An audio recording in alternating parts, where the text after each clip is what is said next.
Hello, everyone. I know it's kind of late, but I actually was going to go on 2 hours ago, but I had so much to do, I didn't even know what to do. How's it going, Renee? So, tonight, I'm going to report on a little bit of something we did the other night. Me and Baron von Sasquatch, really Baron von Strauss, but I'll call him Baron von Sasquatch tonight. We went out and we did a little researching in the middle of the night, and we found some cool stuff. We didn't see any Sasquatch, but I'm gonna start off by letting him tell what's going on, and here we go. We are in Black Rock Reservoir, and we're probably about 6,800 feet up, and it's about 53 degrees or so. It's not bad. No, it's pretty nice. It's a clear night. We have a crescent moon, but it's actually given off quite a bit of light. If I was in the wilderness and I couldn't have a firearm, this is exactly what I would want. Because this is a melee weapon and a throwing weapon, and I can, fight off an attack or attack at about 8 feet. So that's kind of key. Yeah, key. So I'm not a primitive weapons specialist by no means, but I definitely have a affinity for primitive weapons, because at the end of the day, if something were to ever go bad, which I think one day it might, you will run out of bullets. Man, for sure. But I will never run out of cold hard steel that's sharper than a razor blade. So that was my good buddy Baron von Strauss. We went up and we actually went to Black Rock Lake, and that's where we were when I did that. I used actually a toy. You know that? That was actually videotaped with a toy. The audio kind of sucks on it. I worked on it a little bit trying to make it, sound okay, but it just wasn't sounding okay. How's it going, Paul? Hey, Adolf. Man, you went camping out there. It's a pretty good place to go. I mean, we were in the middle of the night, and the gate was closed, so we couldn't go all the way down to the lake, but we still, hung out over there and listened for anything. We really didn't hear anything at all. And I'm gonna have to plug my phone in. I got somebody wanting to call in. I want to do another quick video, only I'm probably gonna talk over this video a little bit. We went out. We went out, and as we left, we stopped in Sawmill Flats, and as we left Sawmill Flats, we came across this area that was like on fire. I mean, the whole area was on fire, and I thought, man, I'm gonna stop and get some video of this. Maybe I'll catch a Bigfoot peeking or something like that through a tree. I don't know if they hang out where fires are or anything like that, but for probably about 4 miles, it was really, really smoky, and we knew we were coming up on something.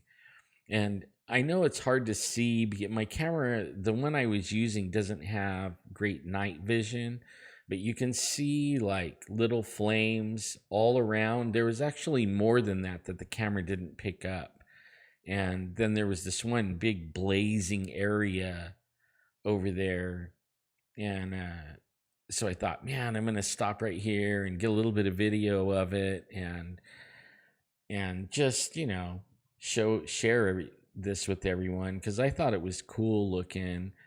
Didn't see or hear anything Bigfoot, but while we were at Sawmill Flat, we got out and we're walking around a little bit, and it was so creepy. We decided we would get back in the car and uh, just get out of there. I mean, it didn't even feel like maybe we should even stick around at all because of that. So that's the fire that we saw, and I thought I would zoom in and everything, and let everybody see that these there. And I heard from a ranger that it's burning all over the place up there, and they set the fires. Okay, and then as we were leaving, this is the scene. As we came down the mountain, this is the whole valley floor laid out right here. And I thought, man, stop. This is beautiful. Again, my camera's not like great with low light. I guess I'm going to have to get another camera that I can adjust the settings on. But I thought it was so beautiful. That's Fresno and Clovis right there, off in the distance from us. And just like little diamonds or whatever you want to call it, just beautiful. I thought it was just beautiful. It's more breathtaking, in person than it is on video. But I thought, I'm going to share this with everybody. I had some more video, but it just it wasn't good enough for me to share. But this was good enough, and it's real beautiful. And maybe when we go sky watching the next time, maybe we'll go up here to this ridge where we'll have that view and also the view of the sky. Wouldn't that be a really wonderful, wonderful thing? I just thought it would be cool. Okay, so there's my little trip to Black Rock, and me and Baron von Strauss. I hope you guys enjoyed that part. And I want to hook up a phone real fast. Somebody's going to be calling me, so hold on just a second.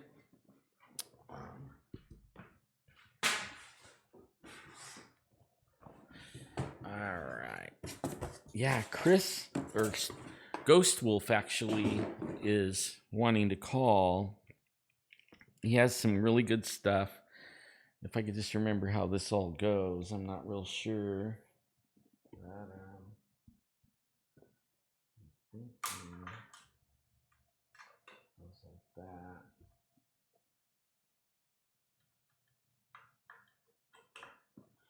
I'm not sure, but we'll see.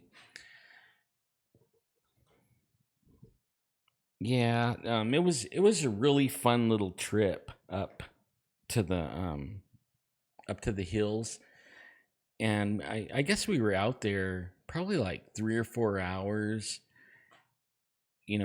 In spots where there was Sasquatch could be at, and I actually kind of felt like there might be some around the fires, because that was actually close to Dinky Creek, and I kind of figured, maybe they would be hanging out over there,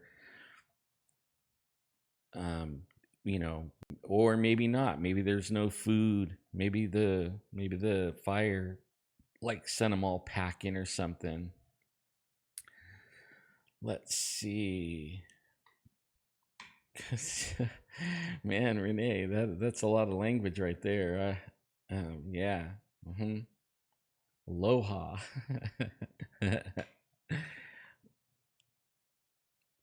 Yeah, there is so many stories, Adolf, around Black Rock Lake. That's actually why we decided to go. There's been people telling me that they've recently went up there camping, just in the last month, and these, they don't know what it is, that they didn't see anything, but only the screaming. They keep on, all the people so far, 3 people I've talked to that went up there camping, they said that it sounds like that they're playing with their voice, right? Like echoing off the canyon, and just, like hollering back and forth, kind of like in a sing song kind of thing, where like somebody would do inside the shower, right? And they said that's what it sounded like all night long, and all 3 people said that too. So it was really interesting to get those stories. But then we were out there, and then we didn't hear, anything at all. I mean, there was something fooling around in the bushes. Yeah, Balch Camp. We went right through Balch Camp. In fact, the guy I went with, Baron von Strauss, he was telling me that story I related. I don't know, a few weeks ago, where the guy was up on the telephone pole and heard something coming down the mountain, like really huge, like 2 feet, like thump, thump, thump. And it was like so heavy that it was shaking the pole that he was on. And then a few minutes later, he could still hear the thumping, but these deer came busting out of the area where he was hearing all this stuff, and they hit the blacktop and then ran down the road and then cut across, across the road, and disappeared into the bushes, constantly looking behind them, and not not running where they're hopping. I mean, they were flat out dead out running. But then whatever it was that was chasing them, soon as it got to where it was going to come to the out in the open, it stopped. And then the guy didn't hear anything, and then it really freaked him out. And from what I understand, he stayed on the pole like another hour before he climbed. He was too scared. He was all done, but he was too scared to climb off the pole, so he wound up staying up there. And I would have probably tried to climb down the pole and get in my truck, but from what I understand, it was pretty noisy and growling and stuff like that, and he could hear it stomping around in there, so he just stayed up on the pole. He was too scared to come down. Yeah, really lovely place, killed by Bigfoot. It's getting hotter, man. It's almost summertime, over here. It was pretty warm today. I would say like close to 90. And I heard like this weekend it's gonna cool, or by this weekend it should cool off. And there's gonna be storms in the mountains and stuff like that. And so anybody going out in the Sierras this weekend, be careful. There's going to be some storms, thunder and lightning, and all kinds of stuff going on. But I'm not sure if I have this thing set up for Chris. Let's see.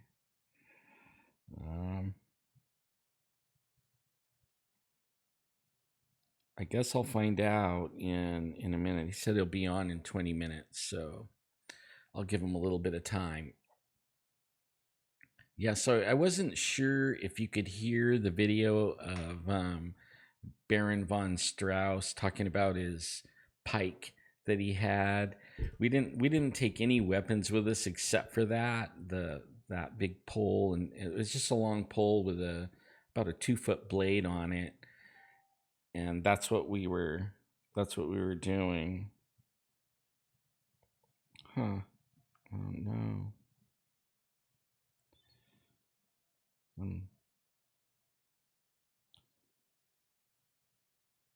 I'm getting messages, but not from Chris. But I wanna continue up there. It seems like a few weeks ago I also put a track. I showed that track that the little girl found in her driveway. Well, we were only a couple as we were coming down where I showed the video of the city lights. that was only maybe, as the crow flies, maybe a mile from that girl's house.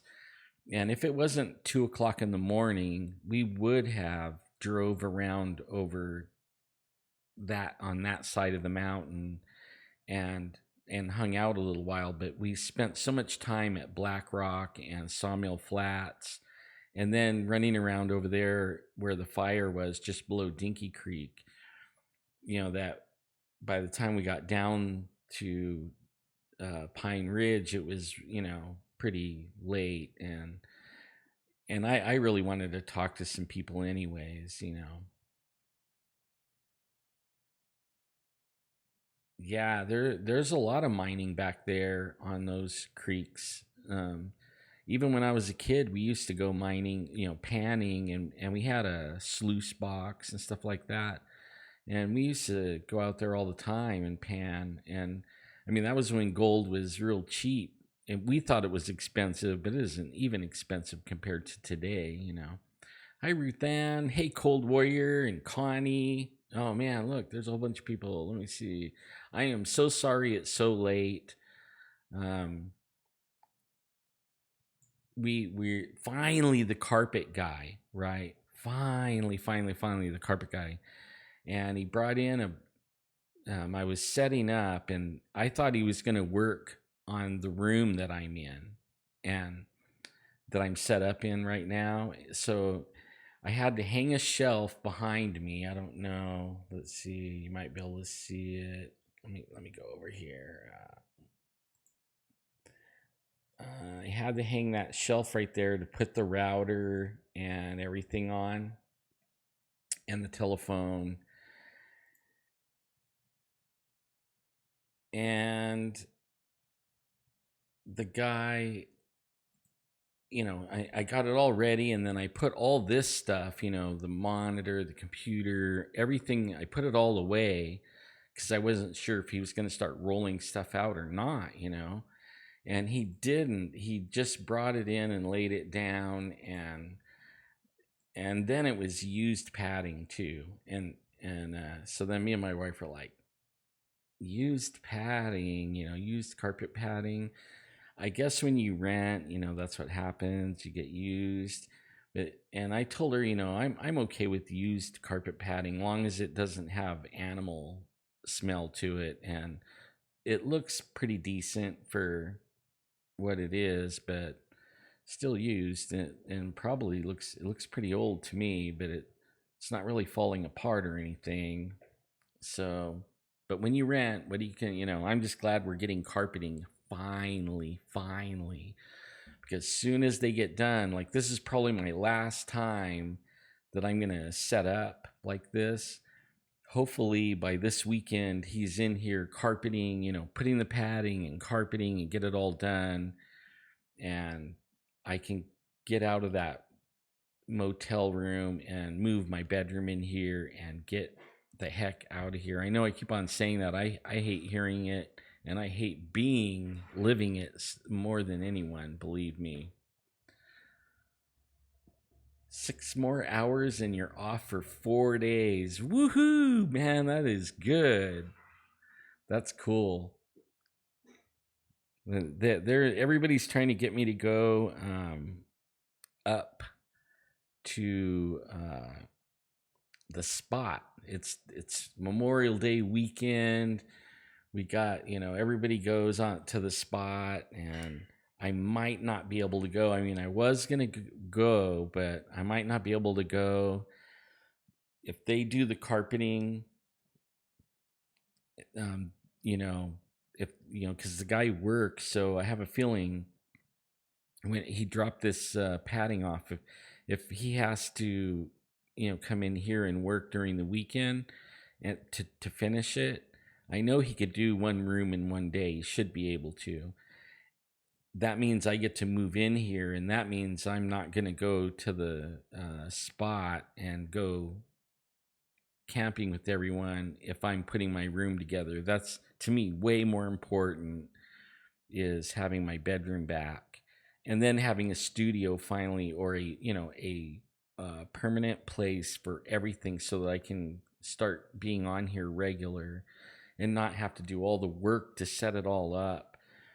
Tonight it was like setting it up. He said, and the guy came in with the padding, was like, oh, packed it all up, got it out of here, hung the shelf, put everything up. And then he just threw it down and said, I'll be back. It was like, you just didn't do that. Because then I had to bring everything back, and I actually intended on being on at 7 instead of 9, and my time, Pacific time, but I made it. And I'm going to tell you, the UFO stories and Bigfoot stories are off the hook over here. I haven't been able to go checking them all out, but it is off the hook, totally off the hook. I ran into this guy at Walmart, or actually I was just sitting there, okay, minding my own business, waiting for my wife, and this guy comes up and he's like, hey, I seen you on TV today. I was in there and it happened 3 times. It was I'm going to start sitting way in the back in the McDonald's, way in the corner, because then I can actually sit there incognito. But only it was kind of cool because he told me about his Bigfoot experience, and it's one that I've heard all my life. Hi, Winter. The one where you're camping and then you hear the sound of somebody being killed. That's what they say, right? It sounds like a woman being killed. And that's what the guy was hearing. And and I've heard that from my own parents. Like when I was a kid, we'd wake up in the morning and everybody would say, hey, did you hear that? It sounded like somebody was ripping a woman up, like limb from limb, just tearing somebody up. So I've heard these kind of stories for a long, long time. And he said him and his 3 buddies were just past with Sean, which is not far from where I was the other night. But they hiked in a couple of hours up a trail to a creek, and they were going to fish and everything. And they heard this screaming, and at first they thought it was somebody killing somebody, and then then it sounded, he said it was coming closer and closer to him. And then it sounded like whatever it was making both noises, like one animal was making a high-pitched noise and a low-pitched noise. And I've heard that before a bunch of times, where the Bigfoot can make both sounds at the same time. And it sounds like it's killing somebody, like a screeching, weird screech and a low growl, rip somebody to shreds kind of sound. And he said that it got so close they could hear it really, really good. And they didn't wait for morning or anything. They just packed up and got in their car and drove away. And so they didn't wait around to see what it was or anything. And I want to thank, if he's watching right now, I want to thank you, ma'am, for sharing that story with me. I know you're telling the truth because I've heard those exact words, like descriptions, more than once, like more than a dozen times even over my lifetime. So that was a really good story. Thank you for sharing it with me. And this month has been off the hook. UFOs. Somebody was telling me the other day about the over Fresno, they were seeing a flying V-shaped thing, right? And they said it was huge, like 3 blocks, and it had. He said that it looked like it had some blinking lights on it, like it was trying to fake out. Like if you've seen it from a distance, all you would see is like the lights. You couldn't see the ship, and then it had some blinking ones to try to like fake out, everything. Yes, we do need to go camp there. Southpaw Kev. In fact, that's Baron von Strauss right there, you guys. Southpaw Kev. Um, I want to go camping there, even though it was really freaky quiet. No crickets, no nothing. I mean, it was dead silent, and really sent my little spidey senses off the chart. Like I wasn't prepared to be in there that night. It felt like really creepy. And I've heard so many stories of that place. I mean, going back 30 years, I've heard ghost stories and Bigfoot stories and wolf man sightings. And I mean, everything from this Sawmill Flats place, man. Yeah, that's what I think, Adolf. I mean, like everywhere else we went, there was like frogs and crickets and, little noises of the woods and stuff. We got in there and he shut the motor off and we were just standing there and it was freaking quiet, man. I mean, it was almost like muffled quiet. It was bad. Hey, fire dude, what's up, man? Yeah. Deadpool 2, huh? Deadpool 2 X Force. I haven't watched a movie in years, man. I'm gonna have to go watch a movie. Abominable Snowman versus Yeti versus Bigfoot Sasquatch. Maybe that's what it was, that was screaming that guy heard.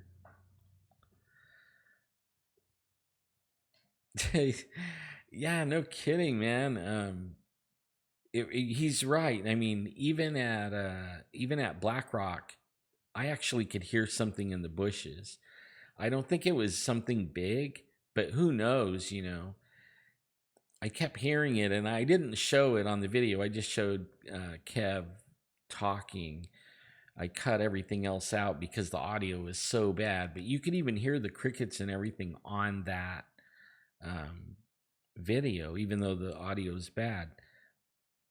But and at the fire, even though I cut the sound off of the fire and also off of the city lights of us talking, there was noise, right? Crickets and all this stuff. But at no, it was actually not windy at Black Rock. It was actually beautiful. I wasn't even wearing a long sleeve shirt or anything. It was really nice, and there was like a crescent moon, so you could see pretty good. It was beautiful up there. The ponds. I haven't been to the ponds that Jeff talks about. He's the ones you're talking about are on Kings River, but I'm pretty sure you're really close, man. Really close. You know. but I'm pretty sure you're pretty close, fire dude. It's over there, down from.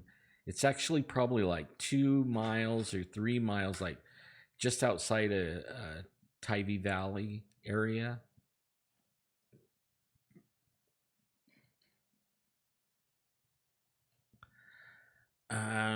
Just keep staying with me, man. I like to go squatching all the time, and I usually put out uh, like a message saying where I'm going and what I'm doing and stuff like that. I know I want to. Hey John, what's up, my man? Still praying for you, bro.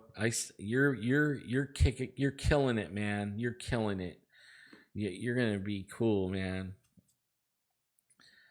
Hey Isaiah, what's happening, brother? Yeah,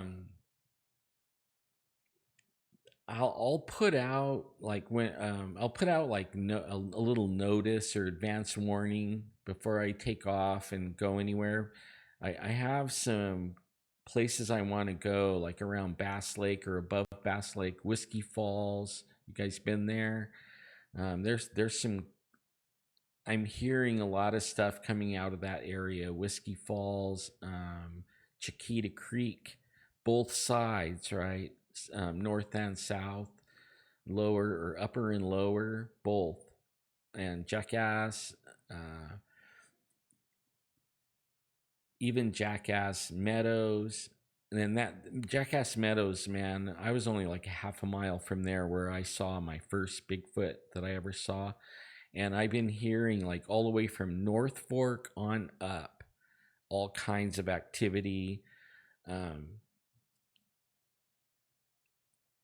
In fact, I can't say the place yet because I'm gonna try to do a camp out over there, and it's not real far. It's like above Kirkhoff Lake, but it's on the Fresno side of Kirkhoff, not the North Fork side or the Auberry side of Kirkhoff. One of my friends owns a whole bunch of property, or really, it's one of my kids' friends owns a bunch of property, and they've been having all kinds of for years. They've been having activity, so much so that nobody lives there on the property. It's like, I think they said 600 acres or 860 acres or something like that. It's just a lot of acres, right? Good morning, Viper. How's it going, my brother? But only my son's friend, or our friend, he put like a little tray, like a fifth wheel up there, and a lot of times he'll stay in the fifth wheel even though all kinds of stuff's happening. His whole family has heard and seen something on this property. So a few weeks ago, one of his friends that I don't know, or a couple of his friends, asked him if they could go camping there. There's a creek that year-round creek on the property, and so he said, yeah, and what he did was, I guess he had like a little forewarning, like a month or so in advance, that these guys were going to go camping, and he bought a cheap Bigfoot suit, like one of those $60 Halloween type Bigfoot suits. And they decided that when those guys are out camping, they were going to put on the Bigfoot suit because everybody knows something goes on there. They're going to put the Bigfoot suit on and go scare them. Okay, now you guys, it's not a good idea to go scare people with a Bigfoot suit, especially if you jump out like right close to them, like they can jump on you. Okay, so what they did was that they hiked a whole mile with this Bigfoot suit and then crossed the creek. And while he was coming out of the creek, which was right by the camp, yeah, Cold Warrior, no kidding, man. They said, "Where's the shotgun?" He heard him say, "Where's the shotgun?" But only he had at least emptied the shotgun. He knew they had the shotgun, so he emptied the shotgun before he pulled the prank. So he knew the shotgun was unloaded. I would have still been thinking, they could reload it. You know what I mean?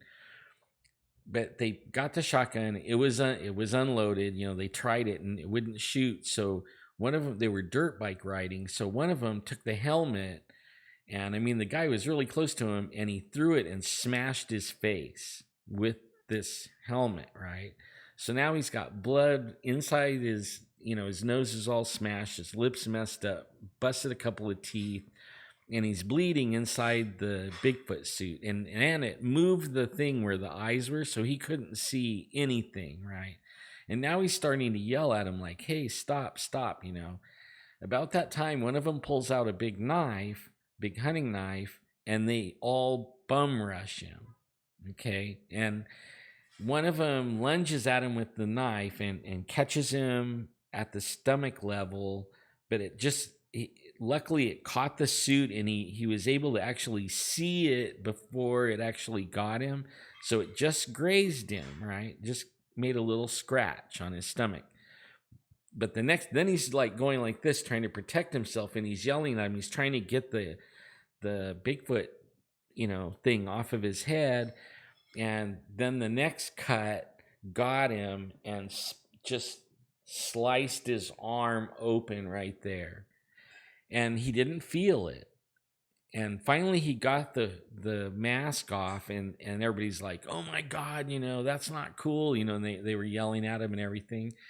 And when he got the thing off, they're like, oh my god, you're bleeding, and they were like fixing his face,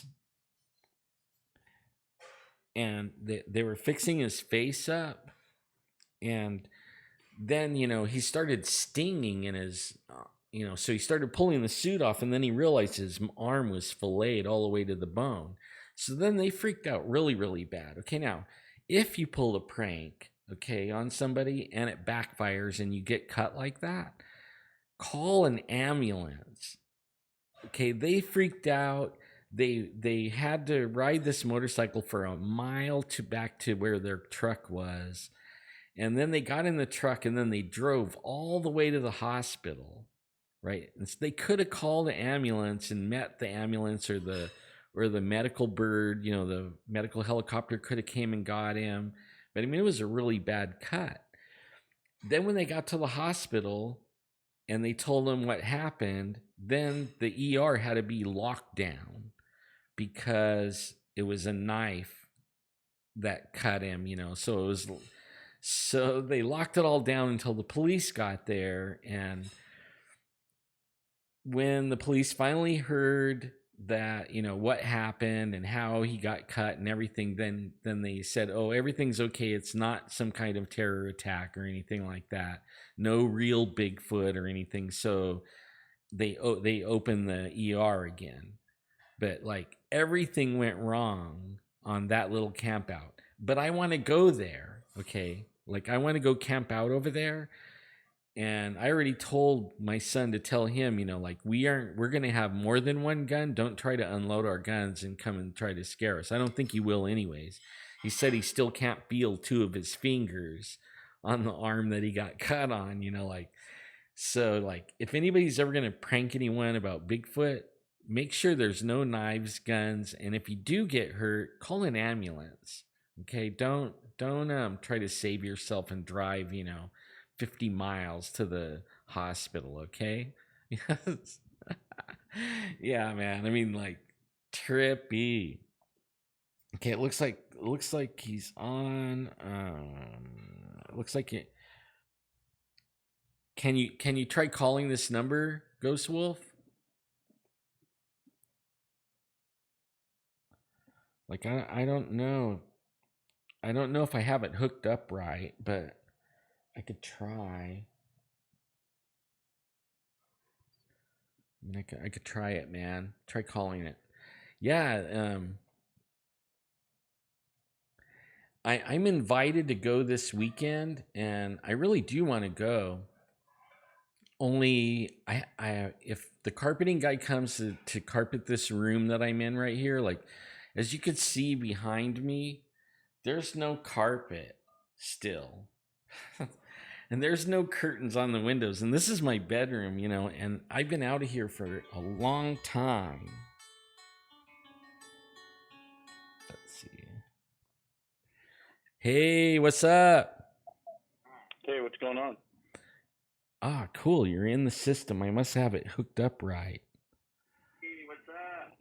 Yeah, I'm going to have to turn my sound off because there's like a huge delay. Oh, yeah. Okay. Okay. I'm watching chat, but I'm listening to you on the phone, not on the computer. Oh, okay. Can you guys hear him all right? I know there's a little bit of a delay, but yeah, man, you hear the story I just told about the Bigfoot? Oh my God, man, what a trip! Yeah, that's what I said, man. I carry a 44, so I hope someone doesn't try to me when I'm out there. Right. Yeah, cool. All right, everybody can hear you, man.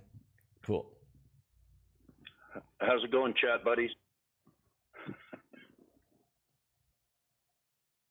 Yeah, man. So sorry it's so late. I didn't mean for it to be this late.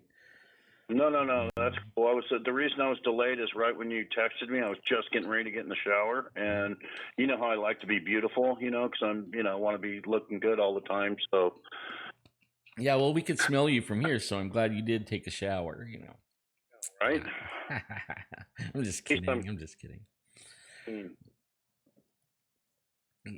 Yeah, so like you have a really good story that I wanted you to tell everybody if you could. I mean, a Which one? really good one. The one where you had to pull that guy out of the way. Oh my God, you guys. This is like, Yeah. So a couple weeks ago, I'm in the maintenance department at my work, and talking to the maintenance manager. He's relatively new there, and all of a sudden, something catches my eye, and I look, and this is going to sound super crazy, but my stories do. But I couldn't make this nonsense up. So I look, and there's this thing coming toward him, and it looks, without exaggerating, it had to have been 10 foot tall by 4 feet wide. And the two things I noticed were giant eyes, like the size of like a dinner plate, and teeth that were jagged, typical monster teeth, but they're like 2 feet long. And so this thing kind of just runs up on him and opens its mouth. It's gonna like consume this dude. And so as it sounds, I kind of grabbed him and I pulled him out of the way, and I stood in front of him. And the thing just kind of vaporized, and the guy looked at me like I was crazy, of course, like, "What are you doing?"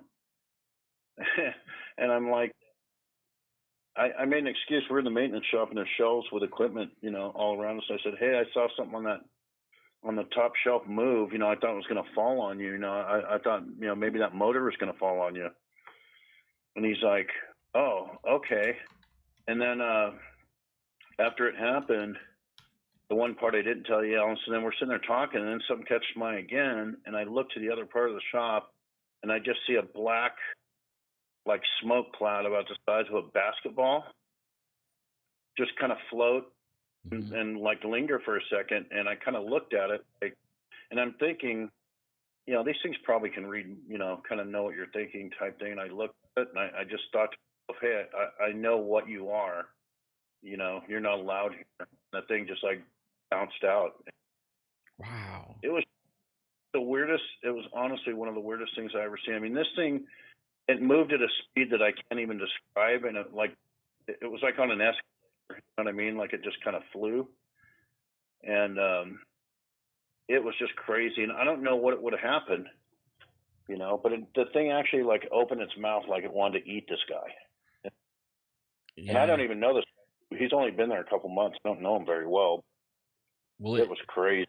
When you were telling me that, I had been reading and also listening to on YouTube near death experiences, hell near death, right, where the people went to hell. And when you were describing that, you were describing exactly what grabs these people after they die and starts dragging them down to hell. And I mean, they're saying they're big old freaking buff, big old ugly gnarly teeth, and the eyes. You said when you described the eyes, it was like, oh my God. I mean, you were describing it to the T.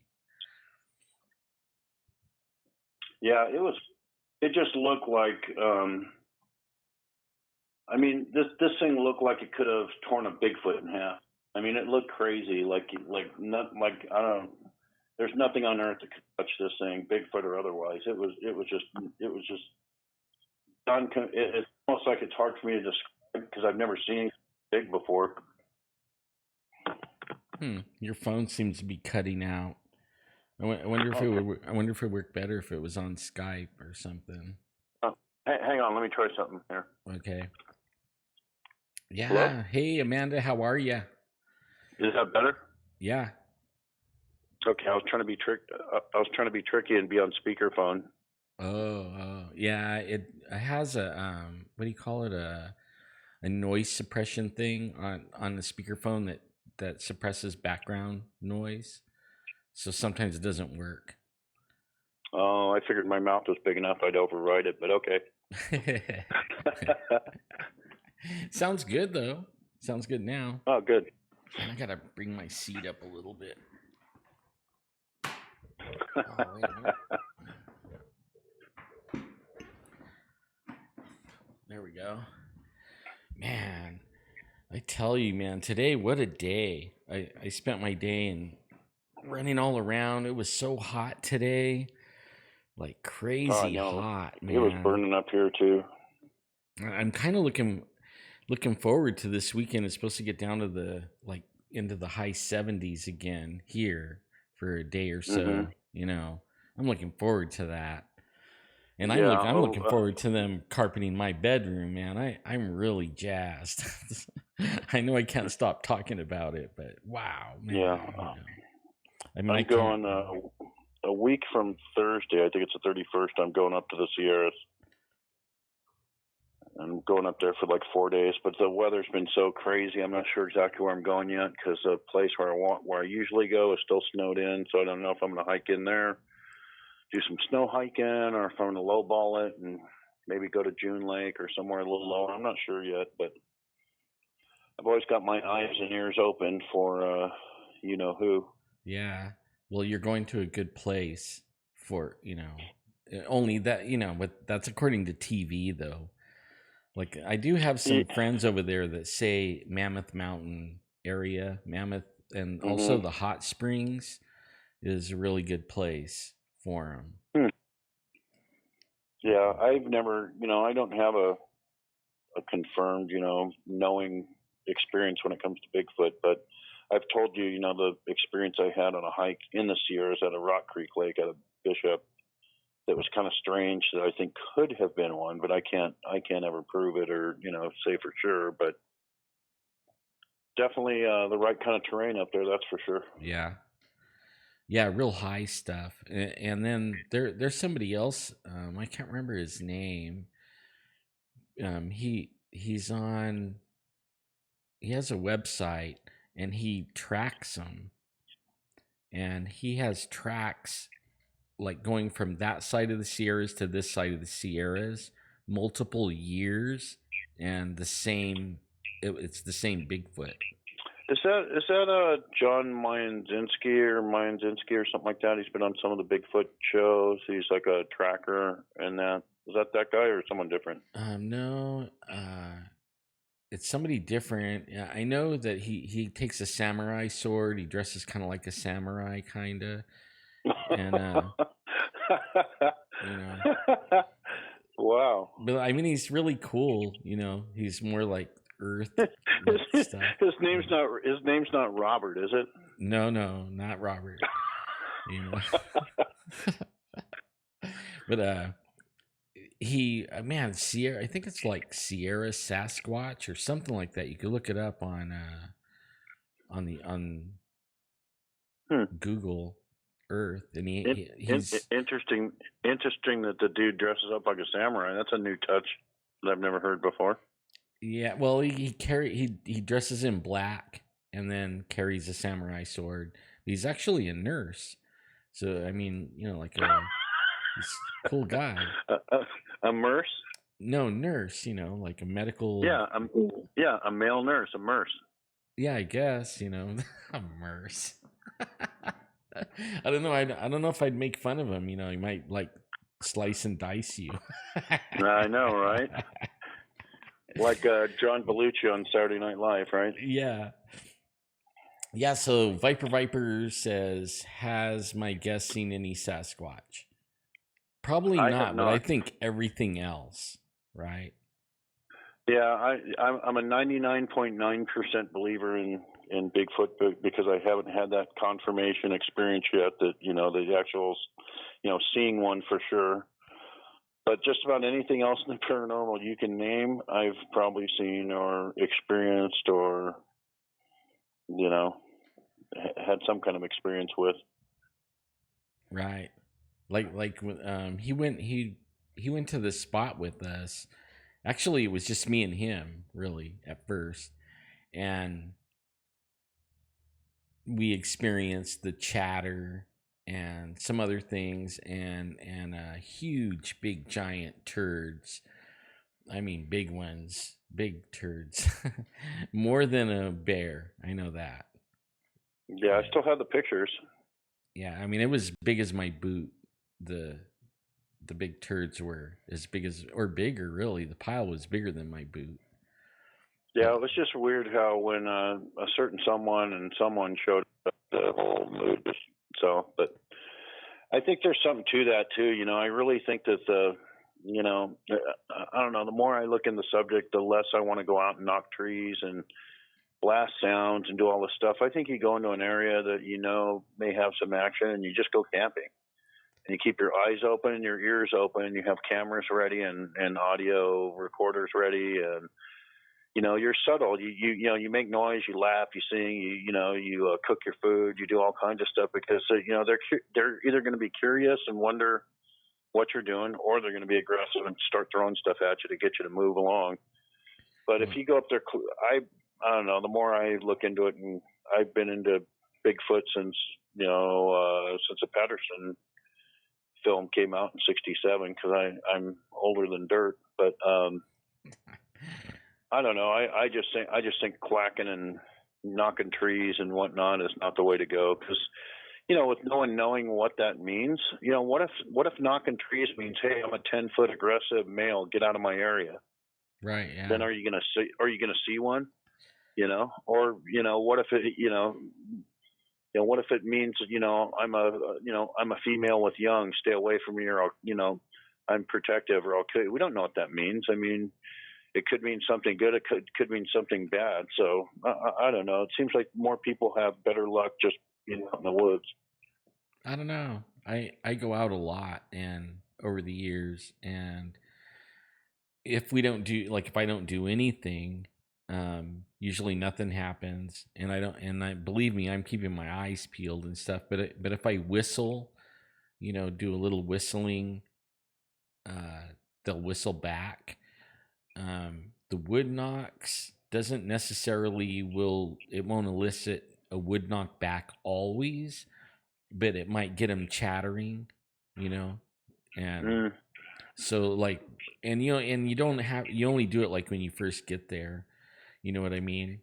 And then after that, you don't have to, because it's kind of like they know, like when you show up, they already know you're there. They already know it's you knocking on the wood. You know what I mean? Like you're not being sneaky when you go in there. You know what I mean? It's like you're not fooling anything. So. Yeah.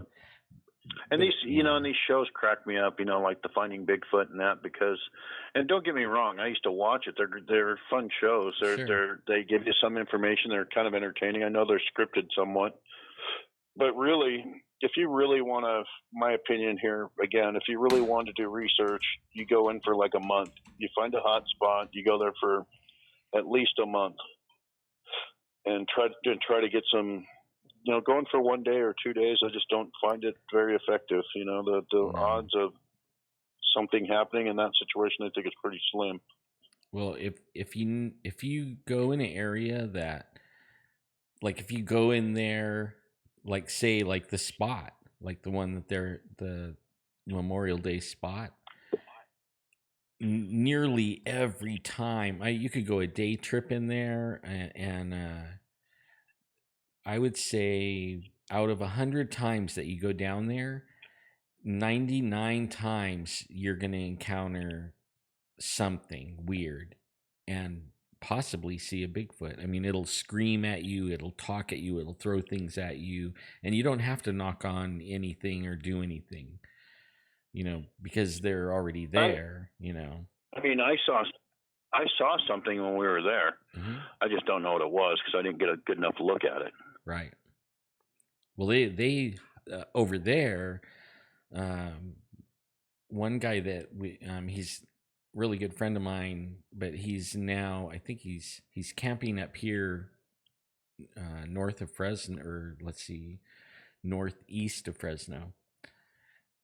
He actually showed me, we would go out walking around where I could hike, and he was showing me some trees where they climb up and they sit up there where they can, like at night, see the whole camp. And you can actually see where, you can pick the tree out because there's no bark on it on one side. You know what I mean? Like, something's going up there. But I guess he's seen him up there at night or early in the morning, come out of your tent and then see him quickly, like, jump off the tree or duck for cover, I mean, over Mm-hmm. there, it's pretty active over there, but that doesn't mean it's the only place. There's some places that I went to before I ever heard of that place that's just as active. Find footprints, like take a little hike on this one. It's actually a cattle trail that the cattle use, and it's off the road about, I would say, 150 yards, and Mm-hmm. it's like moon dust, you know. Hmm. But if you know where the cattle trail is, a lot of people don't know because they don't go that far off in the woods. You could get lost really easy over here. It's real thick woods, right? But Mm-hmm. you once you get to that trail and you start following it, you find barefoot footprints on that trail all the time, and I mean Hmm. really good ones because it's like moon dust. Like anything, like if you put your hand there, it would make a perfect handprint with the lines and everything in your hand. Same thing what you see on their bare feet when you Hmm. and I know right where that is. I even took some friends over there when I first found it, and they don't believe in Bigfoot, still don't believe in Bigfoot. Even though I showed them the footprints, they weren't huge ones though. They were, Hmm. size 11 or something, and they didn't look out of proportion at all. But it was like October 30th. Who in their right mind is off, 150, 200 yards off the road, hiking out there Mm-hmm. barefooted, walking into the wilderness, right? In the direction of wilderness. Who's doing that, barefooted? Just Mm-hmm. that just doesn't happen. Right. Yeah, I mean, and plus, I think a legit Bigfoot track. I think it just doesn't look like exactly like a human track. It's the outline and the shape is different. The heel is wider. There's the mid tarsal break is different. So Some of I them think look just legit like prints it, should man. be easy to discern from human prints. Some of them I look mean, just like it. I mean, I've got some of them look I so casted close, that you would not know if it was human or not. Yeah, I mean, really serious. And then some of but them are anatomically, to huge. me, my opinion, though, anatomically, they'd have to be far different, even as juveniles, to support that kind of weight. You know, I don't know. I I think, don't but know what made. I know it was Bigfoot. All I know is it had an arch where the arch hmm was, and we followed it like one set of tracks. We followed on the top of this ridge. We followed the cow trail to the top of the ridge, and then it hmm was above the tree line. Okay, so then it was like decomposed granite, sand, right, kind of like, and hmm we followed it about 100 yards, and then the tracks ended. There was were the no were the strides really long um between there were steps? longer than we could make. Like you just Right. have to take a little bit of a hop, right? hmm Not, I mean, not real bad, but, and it was, about, I don't know, about a foot and a half more than what your regular stride is hmm walking. But then, what really weirded me out was it looked like a human footprint, and then it just disappeared. I mean, like, it Hmm. ended in the middle of nowhere, and there was, 100, 200 feet all the way around. There was no rocks, trees, nothing. It was just the top of this ridge.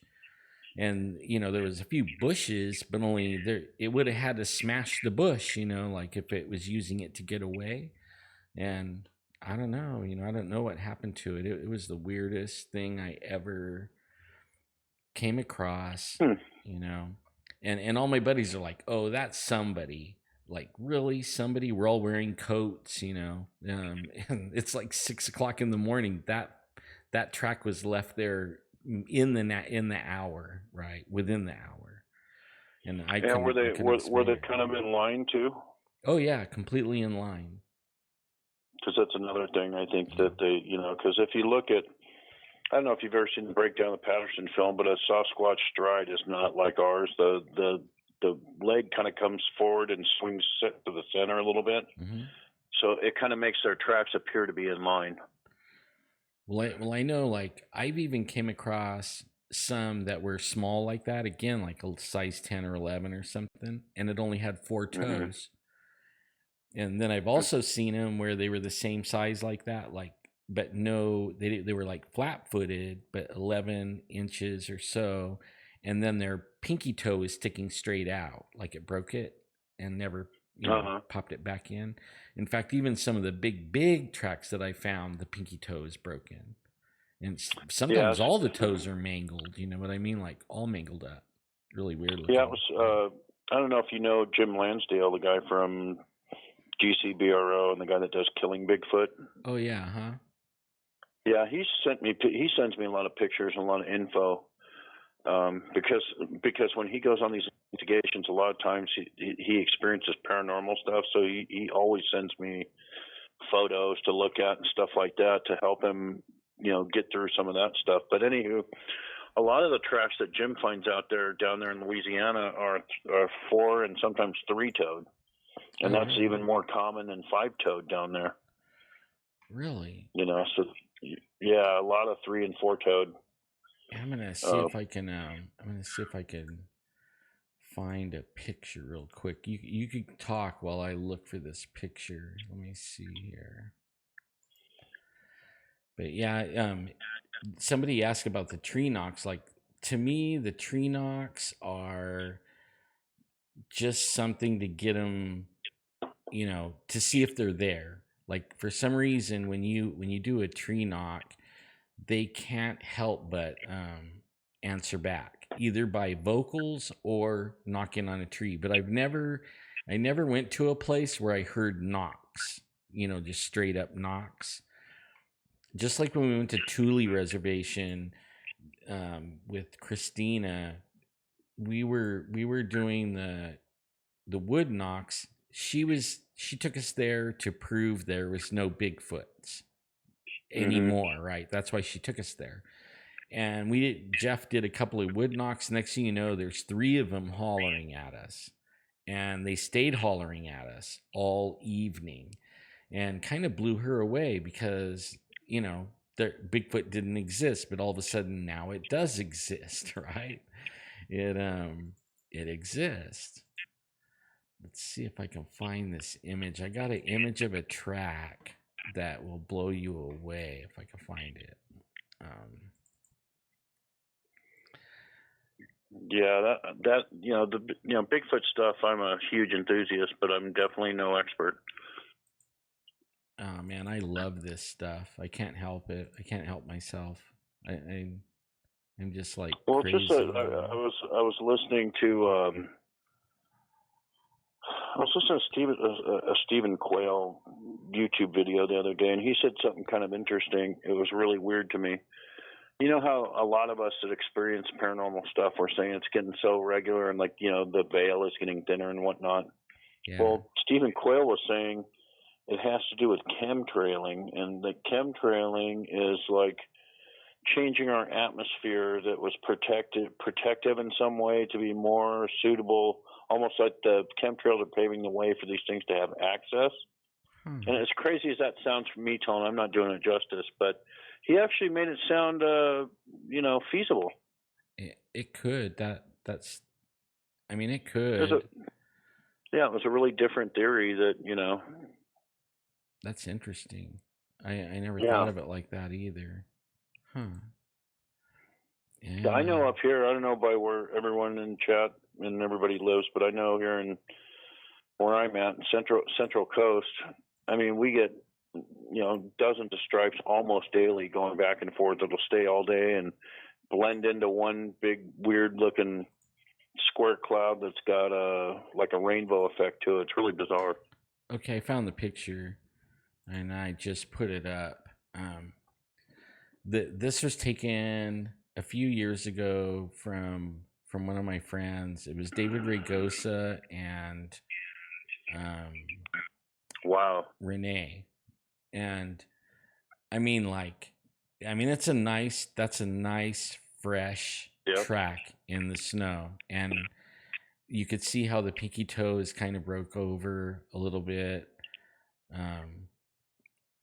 But that's really fresh, and that's not far from the spot. from what I understand. Hmm. But I mean, that one's got 5 toes. Sometimes they don't.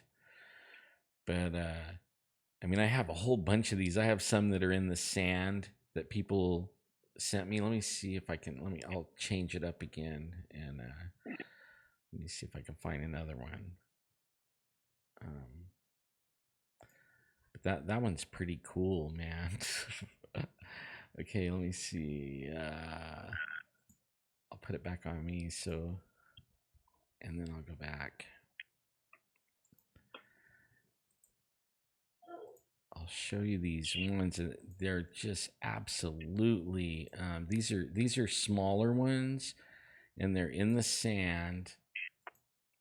And oh, I lost it. I gotta go up. Okay, let me see.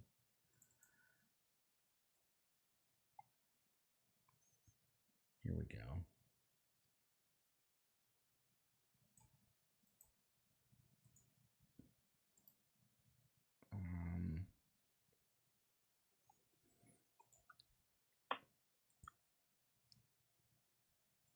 All right, this one's in the sand. And then, like you were saying, like see how deep the heel goes. Wow. And yeah. now this is in the wintertime too, right here. And now this is not a huge track. You know what I mean? This is like it's small. And I even question it a little bit when I first saw it, but they sent me more than one track. I have like 10 pictures of a trackway of these, but I'm showing the close up. But it was running. And so when it hit, it would hit the heel first, just like a human. But that's weird though, because that was a running track. I could see a heel strike like that, but then the front you'd see a lot more dirt like blown out of the front. I think that's a walking track. I think it might be, but only the stride was like really long. Yeah, because I think that's why you got the heel, and then you got the push off of the front, but you're not seeing a bunch of dirt blown out because it's not running. I think it's walking. Right. Either that or that's just my opinion. I'm not a track expert either, but I've messed around with some different casting materials and stuff like that. Well, this one I thought, because see the grass over on the front of the toe, I was thinking maybe it was harder ground right there, but I'm not sure. That's the thing, you know. I even questioned it at the first two when I first saw it. But it just looks super heavy just by the depth. Oh yeah, especially the way the cracks go out in the sand. Some of them aren't as deep because the ground is hard in some places and it's not hard in other places. But sure, it all depends on the medium that they're stepping in. To gauge weight. I mean, that was one of the things that the Patterson, film, because they said that the tracks left were actually deeper than their horse tracks. Right. Yeah. Well, I've actually seen that over by Dinky Creek, and the horse is going crazy finally, and I jumped off the horse, and I had enough. I wasn't having any fun, and I decided to walk back, and we didn't even know the tracks were down, the Bigfoot tracks. But as I was walking back, I'm looking at the ground and I'm thinking, I wanted to kick the horse, right? I mean, it's always a good horse. Why would it be acting up so bad, bucking and everything? But then when I was walking back, those guys kept on going for a little ways, and then their horses started acting up stupid, and then they turned around and were coming back, but riding, right? My horse wanted to run. Like every time I got on him, he wanted to run away. And so I had to walk. But I was looking at the ground, and then I saw the Bigfoot prints going in the direction we were going, and I'm going away from him now. And then I started seeing the horse tracks right next to it.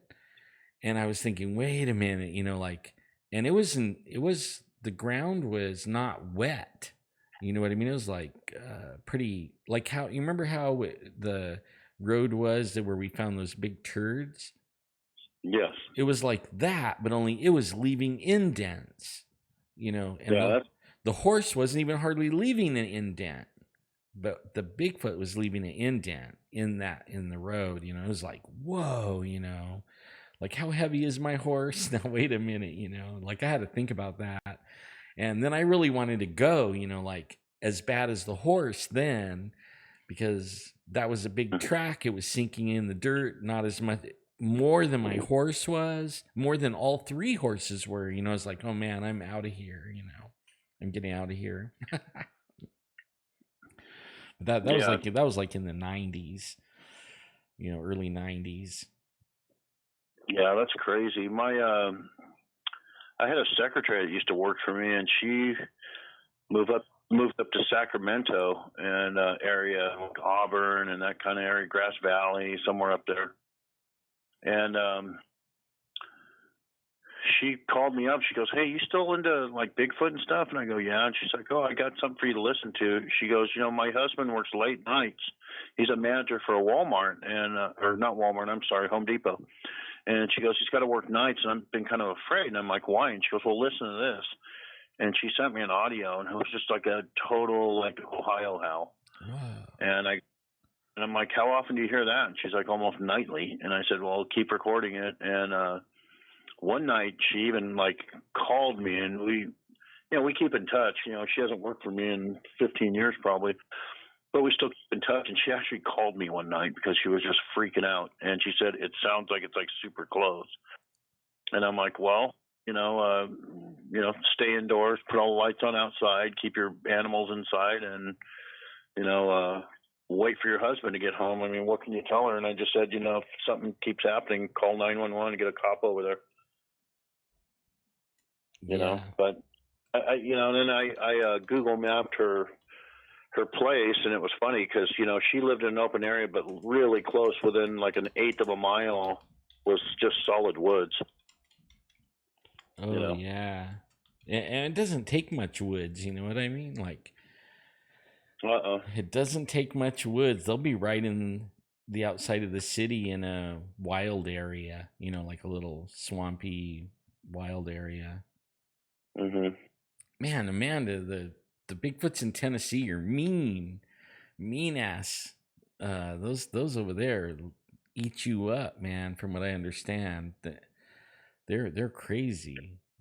Seems like the ones in Oklahoma and those places, or you know, East Texas and Tennessee and Oklahoma, and those places all seem like they're super aggressive. Like the ones that Lansdale sent me some pictures that he won't publicize, and I keep, you know, I keep my credit alive. When he sends me something and says don't share it, I do not share it. But right. He's sent me some pictures of things that for years he's been calling them monsters, and his nickname online has long been Monster Hunter. That's his online name, and he says, I've seen the drawings, the ones from Washington and California and you know, Oregon and whatnot. He says these look nothing like that. They look like a typical Bigfoot that's mean and has Down syndrome. They're monsters. Look nothing like it. He showed me a one, and he said, "What do you see here?" And I'm pretty choosy.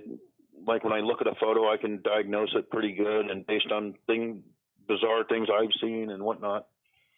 And to me, believe it or not, it looked like 4 large Bigfoot walking away. But here's the weird part. One of them looked like it was, and I'm not into the hocus pocus, you know, Bigfoot, it's anything but flesh and blood to me. But the picture showed like 4 solid objects and one that looked like it was half in and half out of morphing into something. And he's like, he didn't tell me anything. He's like, just look at this photo and tell me what you see. And I'm like, you know, I see 4 normal ones and one that looks like it's vanishing or disappearing. And he's like, yeah, exactly. Because the lady that lives there was claiming that these things were, you know, had these supernatural powers. Now, I don't personally subscribe to any of that. I think we're dealing with a flesh and blood animal that's super stealthy and, you know, king of its environment and can, you know, itself really well and everything else. And it could have heightened senses that border the paranormal, but I personally don't think they can vanish or become invisible. But that's just me. Like I said, I'm not an expert on Bigfoot. That's just my opinion. Right. Yeah. I used to be where you're at probably about 8 years ago, 8 or 9. But I've talked to so many people, and some people I know like for 20 something years, and I know them real good, and they all are going out researching like I do, and most of the time it's just camping, but they go in areas like I do, like we know there's Bigfoot only, and they're the last one that would say the Bigfoot had any kind of powers, you know what I mean? And then all of a sudden they seen something, where the Bigfoot had powers, like, David Ragosa, for instance, man, he, 20, 30 years looking for Bigfoot and always thought they were flesh and blood and everything, still thinks that, but doesn't know what to think about them disappearing, like right in front of you, just fading out, and then running away from you, and you could hear him running and then popping in and out of, or phasing in and out. I don't know how to even say it, just, and I didn't never think I would ever hear him say that either, actually, but he said it did, Well, I'm open-minded because some of the stuff that comes out of my mouth, I think about it after I say it, and I'm like, you'd have to be on acid to think up some of the stuff that I come up with. It's just that saying that truth is stranger than fiction is definitely true in my opinion. So I'm very open-minded. So I could be way off. I'm just stay right where you are, man, because that you won't get tricked. You know what I mean? Like that's how I was the same way. I mean, like you don't get tricked that way as easy. You're able to debunk and stuff like that, but you're like on the Finding Bigfoot, a few of them, everything was a Bigfoot. You know what I mean? Like no matter what it was. So stay where you are, and just let the Bigfoot lead you, or let the evidence lead you. You know what I mean? Don't get too crazy. Oh no, and I'm not one of these type. I mean, Bigfoot is fun for me, and it's kind of a hobby or an interest, and it's fun. Mm-hmm. I try to stay out of the the online debating and fighting and whatnot, because until someone puts one on a slab, nobody's an expert, and maybe you're the expert, maybe I'm the expert, maybe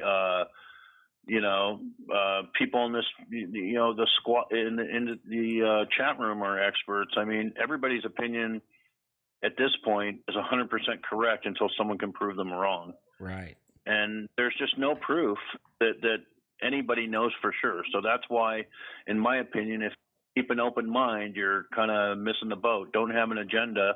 And like you said, let the evidence lead you where it takes you. I mean, like I said, some of the stories I have, people look at me like, yeah, sure, right. And that doesn't bother me because I know what I know, just like the people that see, a Bigfoot disappear and know what they know. So they wouldn't care what, what my opinion is necessarily. But I mean, to me, it's just all fun and it's exciting, and it's on my bucket list because it's the one thing I've seen. Just about everything that you can name paranormal, I've seen or experienced. But I don't have that confirmation experience that you've had, Alan. Yeah. And some of these people have. I want to have the confirmation experience. Yeah. Well, like for it like for a long time, Bigfoot for me was scary. I mean, it's still a little bit scary. I mean, like unpredictable is more, and I don't like the unpredictable part. You know what I mean? Like we don't know enough to say it's safe to go out there and do some of the stuff that some people do. And I freak out when I hear people are just going out there all by themselves and welcoming them, and all this spiritual mumbo jumbo stuff. And and it scares me. Like, what do we don't know what we're dealing with? Like, Well, especially the ones that do the same thing with aliens, or they go in ghost hunting and they're challenging things. oh It's my, like, are you guys crazy or what? some Death of the stuff wish.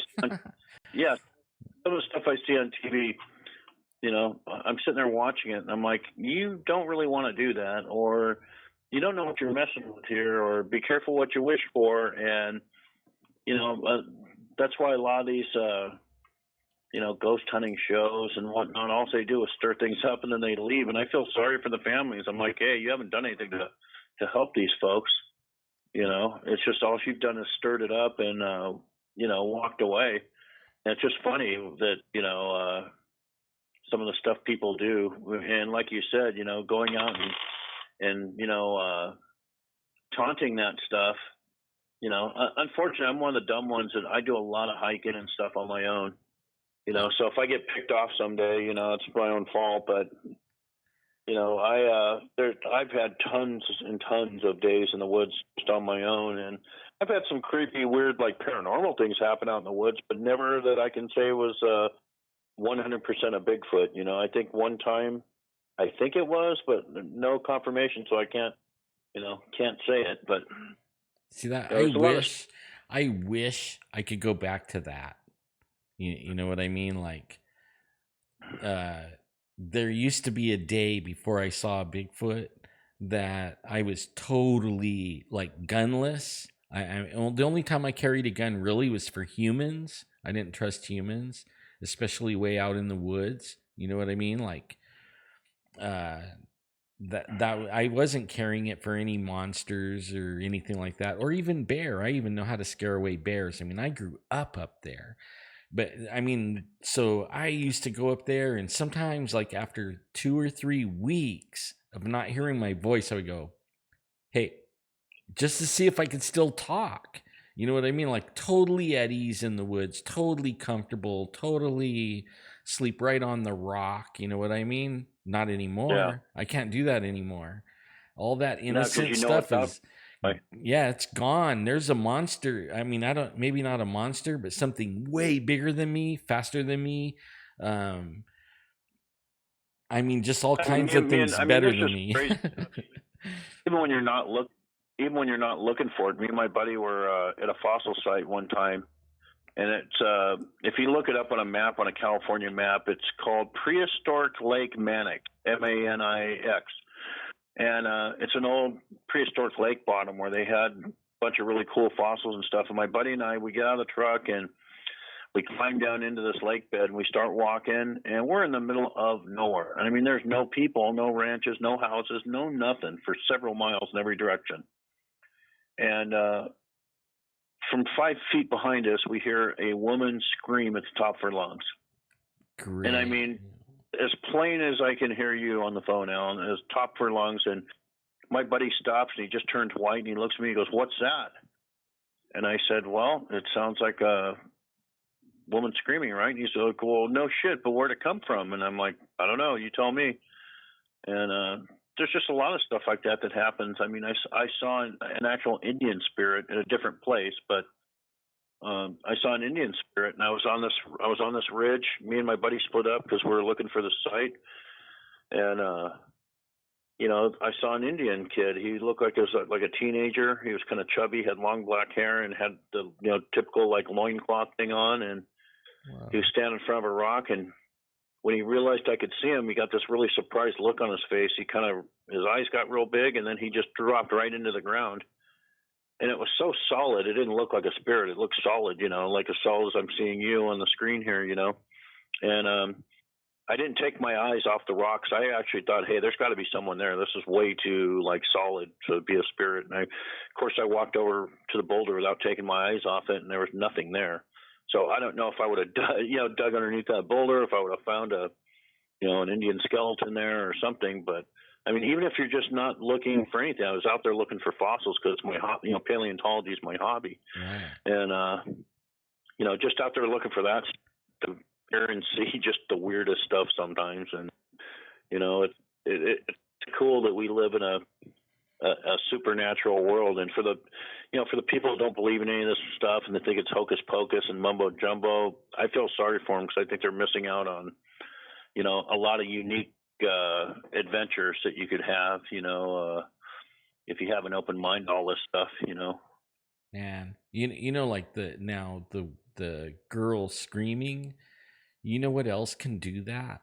And people are gonna freak out when I say that, but I went rabbit hunting so many times. A rabbit can scream just like a lady. If it if a coyote grabs it and is running off with it and it's not dead yet, but it can scream really loud, and it sounds just like a screaming lady. I've heard it a bunch of times, but it doesn't mean that's what you heard. But I mean, it can. No, those can. I'll get one.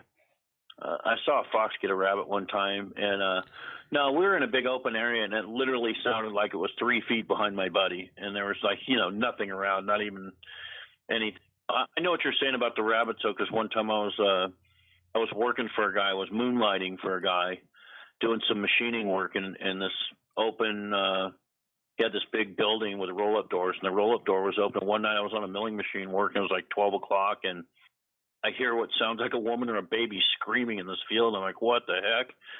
And I shut the machine off, and it just scared me to death. And the guy that owned the shop said, "Oh, that's just the foxes grabbing a rabbit from the field there." And so, yeah, I know you have to. A lot of times you have to rule out, nature and stuff like woodpeckers, owls, all kinds of different things. And I'm not ever going to say that I'm a survivor man, that I'm not adept at all the noises of the wild. But I've done my fair share of hiking, and I'm usually pretty good at discerning and like that. But that's the thing, is you always have to try and rule out, like, you have to get rid of the variables of what it's not, and then figure out what it is. Like, even the paranormal stuff, like, even when I lived in the really horrible house, the first house I lived in, it was like, it literally, no exaggeration, was like Amityville. And even at that place, when something happened, I would try to debunk it, because I was like, this is so much of it was so unbelievable. I'm like, there's got to be an explanation for this. Then, when you come home from work and there's like a 2-foot tall raven on your refrigerator, and there's no way it could have gotten into your house, that gets your attention when you're living in a place like that, Yeah. And I mean, there's just crazy things that don't make any sense that you can't debunk, Right. Like that big old thing I seen flying. It looked like a big giant. Somebody was saying, what did I think about Mothman? I don't know. I never really researched a Mothman, but what I saw flying had eyes like a moth, like velvet, but it looked like a Bigfoot. But it was like huge, like the size of a Cessna, and it had dragon wings. And I wasn't the only one that saw it. And I mean, I don't know what it is. The only thing I could think of is in the Bible, it talks about principalities of the air that control regions, or, geographic regions and stuff.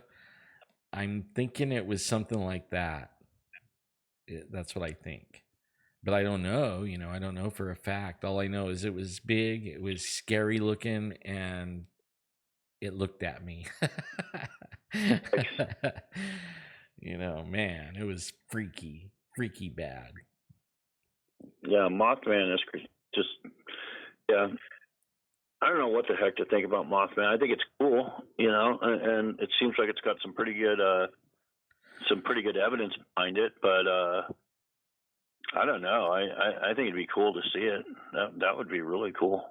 I know, like around here, it's something that me and Jeff talked about a lot, was the flying things like pterodactyls and stuff like that. And up in Burro Valley, when I lived in Burro Valley, I never saw one. And finally, me and my wife saw a shadow go over us of one. But by the time, that I pulled over and was able to look and everything, was already gone. But I know the shadow, you know what I mean? It had you could see it in the shadow. and I started talking to people, my neighbors and stuff, and asking them, and most everybody was laughing at me until I started talking to the guys that lived up there for years and were born in the houses they lived in, and their dad was born in that house, you know what I mean, and they own like thousands and thousands and thousands of acres. In fact, they probably at one time owned the land I owned, you know what I mean, like they've been up there forever. Then they started telling me about shooting them, and that they see them still, and they live in caves up there somewhere, and they're not even at all think it's a joke, you know what I mean. They're totally dead serious that they're there. One of the guys that works, he grew up in Oregon, and he claims his dad's the biggest skeptic of everything, and he claims that his dad tells him a story about something he saw that looked like a pterodactyl that was as big as a Cessna. Oh, I believe it. That's about how big the shadow was. It went over my car. I mean, it blocked out the sun for a second, Wow. In fact, what I was just reading online earlier, one of my friends said that 2012 is now, that the calendars are off by 5 years. So really year is 2012. And so that might explain a whole bunch of stuff, huh? Yeah, maybe. Yeah. Well, I mean, I'm just saying, I don't know if it's for a fact or not. I never really researched the calendars. Mm-hmm. That's so true, Biff. And BZ, man, is in the house. Like the oceans, we don't know really what's in the oceans. My wife all the time is telling me, she's seen something about the universe, and how the scientists are saying this and this and that. And I told her, really, honestly, they don't have a clue. It is a guess. They have no idea. It's absolutely, they know more about outer space than they do the ocean. True, but I mean, they still haven't. They don't know. They haven't stepped foot on hardly any place. They don't know. Well, I wish it looked good, BZ. I mean, I'm looking at the carpet padding over here all rolled up, and like, let me see if I can show you guys. Let me see. I'll show you guys the carpet padding. Oh, am I on, or is it? Yeah, I'm on, huh? Okay. Let me see. I'm going to go like this. Oh, God. Used carpet padding. Oh, no. Man, I am so, like, maybe this weekend we'll have carpet. I can hardly wait, man. I can hardly wait. I am really jazzed. As you can see, totally jazzed about that. But yeah, I can't hardly wait. Yeah, I did, man. I got the paint all done, except for I don't have the trim done. In fact, I was going to tell people, I did, when I was talking about painting the trim, and I asked everybody, the green or the white, or how the highlights on the doors and everything. My wife finally was reading those the other day, the comments, and she settled on the trim's going to be green around the door, the door frame trims. And then the doors are going to be white, but then the inside of the door is going to be green. So, yeah, I have a little bit of work cut out for me now because of that. But yeah, I'm jazzed. Yeah, it smells like urine. Have you ever noticed that? Fresh paint. I mean, I don't know, to me, it just smells like urine. I know that's like the dumbest thing, but yeah, it does. I think it's like the rug looks, he showed us pictures. It was like dark brown with white spots, kind of like. And then he had a whiter color too, like a more blonde tan. And I told my wife, pick the dark, because I don't want the dirt, to show. Like, if it's really too blonde color, it'll be dirty fast, Yeah, John Bonham, best drummer in the world. Yeah, Gone. What? my My absolute favorite band in the entire world is Led Zeppelin, so I'm kind of partial. Neil Peart does stuff too that's just completely amazing. And I've seen Rush a few times in concert, and he's out of this world too. The thing I think about Neil Peart is John Bonham rather, is his timing is just crazy. And I watched a special on him one time, and he was doing just like 12 count to the guitar 4 that no one could even like fathom or figure out. And if you listen to a lot of the songs, you can hear it, and it's just like crazy. I've never heard anything like it. Yeah, I love Zepp's my favorite one too. Yeah, that's well, as you know, Alan, I remember I made you suffer throughout 2 hours of Zeppelin on the way to the spot that time. I don't think we listened to anything else, but yeah, that's true. But I mean, it didn't kill me. Now if you would have put Rush in, that would have been another thing. For some reason, the dude's voice just kind of goes up and down my spine. I mean, even Led Zeppelin's kind of does, but the guitar music kind of fixes that. But for some reason, Rush doesn't. Their music doesn't cover up that dude's witch voice or witchy, screechy. To me, it sounds like screechy kind of sound. But, yeah. Yeah, Geddy Lee doesn't have the best vocals, but they're pretty amazing musicians. So they make a lot of music for 3 dudes.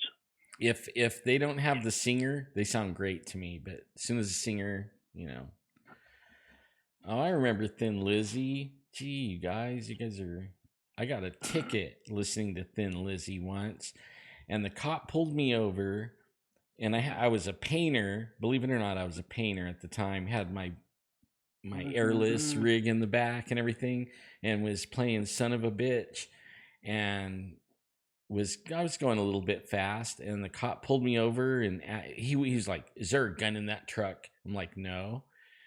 And my wife's like, "No, there's no gun, I don't have a gun in the truck." He goes, "You sure there's no gun, And he just kept it up. Finally, I'm like, "Yeah, I have a gun in the truck, And then he got, he pulled his gun out and he was aiming it at me and everything, threw me up against the truck. He goes, "Where's the gun?" I go, "In the back." And he goes, "What am I looking for?" I go, "A Binks." Oh, man, the dude got pissed off, wrote me a big old giant ticket. And even back in the 70s, there was like 79 or something like that. It was still $100 ticket. The sucker. Well, the big cloud of weed smoke didn't help your cause either. I didn't have any of that. I didn't have none of that. I had maybe a pocket full of cross tops or something, but I didn't have none of that. No. I mean, I cannot lie. How do you paint 14 hours a day? And it's lots Christmas of coffee, trees and cross. But I used to paint, man. I came from a family of painters. My gramps was the painters union boss, and then my uncle, who was a sergeant in the sheriff's department, Fresno County, and my dad owned rentals, and we painted every time somebody moved out, we were painting these rentals. So I by the time I was 8 years old, I was a great painter. I could paint, still can. But I thought about even doing a video on how to paint like those weird slat doors and stuff, because people get these goobers on them and it drives me nuts, man. But I'm actually looking forward to, we're getting into Squatch Zone season, and I am just excited, you guys.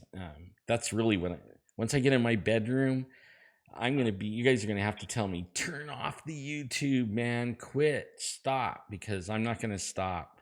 I'm going to be all over the place getting videos and checking out every freaking story I hear. I mean, it's going to be crazy. Really, I'll show you. I'll do a video. I have to paint them green, so I'll do a little video on how to paint slat doors and put it up on YouTube. Little teaching video. I even thought about teaching about worms. You guys will, I know a lot about worms. What a weird subject, huh? That's almost as bad. I know they make good trout bait. Yeah. The worms I have make any kind of bait good. They don't drown. They live on the hook. Can you FedEx me a full dozen before next week? No. Can't do that. So I'm gonna wait. Yeah. I'm gonna wait till you're gone. I'm gonna go raid your worm farm. Oh yeah, my mom was telling me today that she didn't see any worms out there. And I wanted to laugh so bad, like, ha, you didn't. They've been eating the food scraps, like we got those ice cream 5-gallon ice cream tubs. We dump coffee grounds, all our food scraps and everything go in there, and they've been eating one of those per day, one of those things. Actually, like more than that, really, because I have them all in a big pie on a, what do you call it, a windrow. So they're actually eating everything in the windrow with a bucket of coffee grounds and vegetables and stuff like that per day. Pretty cool, and turning you into the best shit in the world, man. 4 times better than any shit. I'd like to feed them some Bigfoot shit and see what they come out with that, Man, I could teach you how to make a lot of money, Cold Warrior, with worms, buddy. Well, I'll have to do a private YouTube channel, maybe. Maybe I could do because I really don't want to give away all the secrets to it. Maybe I can set up a Patreon account where, Speaking of worms, when I bought my house, right, I went out to look at, it's a 3-car garage and there was no cars in it, right? And it was full of freezers and fridges. And I'm like, what the hell? This guy got severed heads in there. What's going on here? And the guy's like, do you want me to take all these walls and stuff down? And I'm like, well, yeah, I'm going to park in here. I'm like, what's going on in here? And he goes, oh, man, I'm the worm man. I go, what are you talking about? You're the worm man. He goes, oh, I sell bait to all the lakes and stuff around here. So he had all these fridges and freezers and contraptions to sell his worms. And I still get mail to the house sometimes for the Worm King or whatever his name was. I tell you. So my house has a little history of worms, Alan. Man, that's like the best stuff. I had on my 20-acre ranch, I had about 52 bins, 4x8 by 2 feet tall, and we were just selling the poop, not the worms. We don't sell the worms.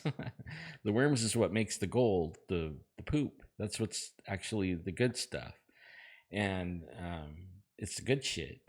And I was making around 11,000 a month, and you could even do you could use these totes, Walmart totes, little totes. You could grow worms in those, 5 totes, and start making the tea out of the castings and sell it for $10 a gallon all day long. I mean, all day long. You could make $500 a day selling this stuff. And your neighbors will buy it up, Yeah, nurseries, that stuff is like $25 a gallon because one of my other careers was I used to own a landscaping company, and you're going to love the name of my landscaping company. It was 2 separate words, but it was a play on words. It was called Supernatural Landscaping. Oh, man, that's good. That's a good. Yeah, I'll bring you a T-shirt next time I see you. But anywho, that stuff used to sell for like $25 a gallon at the at all the high-end nurseries, and people would buy it. Oh yeah, it's like a drug. In fact, I was giving away the castings. That's the worm poo. I would just get a little baggie, and fill it up, right. And then I would give it to my friends and stuff, and tell them, how to use it and everything. And they would come back, and it turned into a big joke, I want a big bag, I want the good shit, the really good shit of the big bag. When I started doing the tea, that's when so you sell, say, a cubic foot of castings for $20-something, right? 3 cups of castings can make 5 gallons of tea. So that's like $50 for 3 cups. Now you're talking some money, right? Now you're talking some money, and you could have 5-gallon buckets going all the time. You know what I mean? All the time. And right now is the best time. Right now. And Alan, they're using that stuff. Yeah, now that they made pot legal, oh my God, the pot growers don't even know yet. They have no clue. Yeah, but you know how to use that stuff the right way, though? Yeah, I do. There's a certain mix, though, that I know of. It's a secret, but you oxygenate part of it as part of the process. Right. But it's what the guys in Alaska use to grow those like 2,000-pound pumpkins. Right. Yeah. Exactly. But what they do, use the fish too, though. They don't tell you that. Yeah, what they do is they take a different type of manure mix. They put in the worm castings, and they fill it up with water. Then they put an air stone in there from like a from a fish tank. Yeah. And they aerate it for like 24 hours. Yeah. And as soon as you pull the air stone out, you dump it on whatever you want to put it on, and it'll make your plants like super big and giant and disease resistant and pretty neat stuff, actually. It doesn't matter like I don't have them right now, but like my best customers are rose people that do they grow roses for competition, and they love it. They love that stuff, man. It makes big old huge rose blooms. It's good stuff. Man, you know what? I have to call it, you guys. I have to call it. I'm being called. Oh no. Yeah. I have work to do, but at least I got on for an hour, almost 2 hours here. What, hour and 46 minutes? But I'm being summoned, you know. But this was fun, man. Thanks, Chris, for calling, man. I love I love when you call.